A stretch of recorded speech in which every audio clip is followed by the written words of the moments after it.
መጽሐፍ ቅዱሳዊና ተስማሚ የሆነ የአክብሮት ምላሽን የፍቅር ምላሽን አቀርባለሁ ማለት ነውና እስቲ እንስማቸው እንግዲህ እንስማቸው።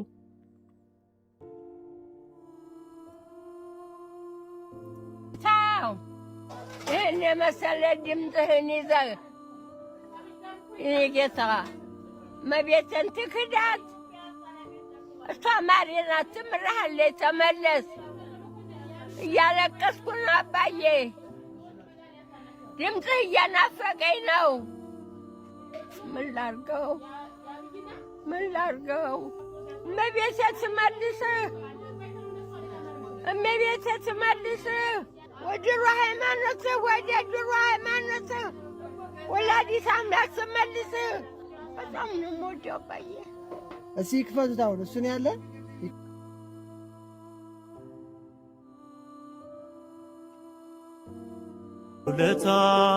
ውለታህን እንዴት ረሳለሁ ስጦታህን እንዴት ረሳለሁ የኔ ጌታ ገና ዘምራለሁ የኔ ጌታ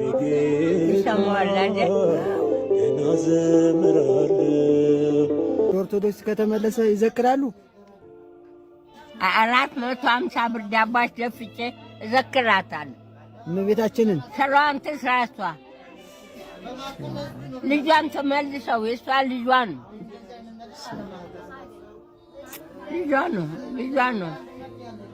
ልጇ ነው ኦኬ ቪዲዮ ባጭሩ ይሄንን ይመስላል። እንግዲህ ከልባቸው እንደሆነ በደንብ አስተውሎ ላየ ሰው ግልጽ ነው። ድራማ የለውም። እናቶች ሲናፍቁም እኔም በራሴም እናት ስሜት ውስጥ ማያቸው ነገሮች አሉ እና ግልጽ የሆነ ኦሪጂናል የሆነ ምንም ድራማና ሐሰት የሌለበት ውስጣቸውን የገለጡበት ቪዲዮ ነው። ከሁሉ አስቀድሜ እኔም አክብሮቴን ፍቅሬን እገልጣለሁኝ። እነዚህ እናቶች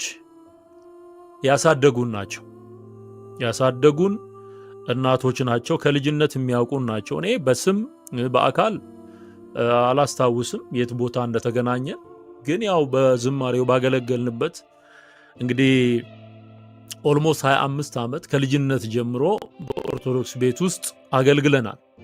እኔ ከድቁና ጀምሮ ገና 13 14 ዓመት ሆኜ ነው ስቀድስ መዝሙር ስዘምር ሳስተምር የነበረው እና እኛ እንኳን ባልገባን ዘመን እግዚአብሔር መንፈስ ቅዱስ ለሕዝቡ የሚጠቅም በጣም መልካም የሆነውን የምስራች ምንም እንኳን የተቀላቀሉ ነገሮች ቢኖሩም ግን አስደናቂ የሆኑ ዝማሬዎችን ሰጥቶኝ ስዘምር ነው ያደግኩት እና እዛ በኖርንበት ዘመን ሊሻር የማይችል ትዝታ አለ፣ ሊጠፋ የማይችል ትዝታ አለ እና ይሄ ውስጣቸውን ይኮረኩራቸዋል እና ደግሞ የሚያዩበት አንግል ከሃይማኖት አንጻር ነው። ምስኪን እናት ናቸው፣ እማሆይ ናቸው ማለት ሲሸመግሉ ወደ ምንኩስና ይመጣሉ። እንደውም የድሮ ፎቶአቸው ይታያል ከውስጥ እና ተመለስ እመቤቴን ለምን ካድካት የሚል ሐሳብ አንስተዋልና እስቲ እያቆምኩኝ እሳቸው የሚናገሩትን ነገር ጥያቄያቸውንም ጭምር የሚፈታ ነገር ነው የምናገረው። ይሄን መልእክት ለኚህ እናት የምታውቋቸው ሰዎች እንግዲህ ይደርሰዋል ወይ እያሉ ይጠይቃሉ። ይሰማዋል ወይ ይሄንን መልእክት እያሉ አዎ ደርሶኛል፣ ሰምቼዋለሁኝ። እኔም ደግሞ ያለኝን አክብሮትና ፍቅር እገልጻለሁ። በጣም ነው መወዶት፣ በጣም ነው ምናፍቆት። ደግሞ ይሄ መልእክት ከልብ የመነጨ የፍቅር መልእክት ስለሆነ በአክብሮት ተቀብያለሁኝ። ጌታ ኢየሱስ ዘመኖትን ይባርክ፣ እድሜና ጤና ይስጦት። እናታችን በጣም ነው የምንወዶት። እዚህ ውስጥ አሁን ይሄንን መልእክት ስናገር ብዙ ሰዎች እየሰሙ ነው። ይሄን መልእክት ለሳቸው እንድታደርሱልኝ እኔም አደራ ላለሁኝ ማለት ነው። ከተናገሯቸው ነገሮች እያቆምኩኝ ቪዲዮውን እንደገና እንስማው። ትዝታው ይህን የመሰለ ድምፅህን ይዘህ እኔ ጌታ መቤትን ትክዳት እሷ ማሪና ትምርሃለች ተመለስ።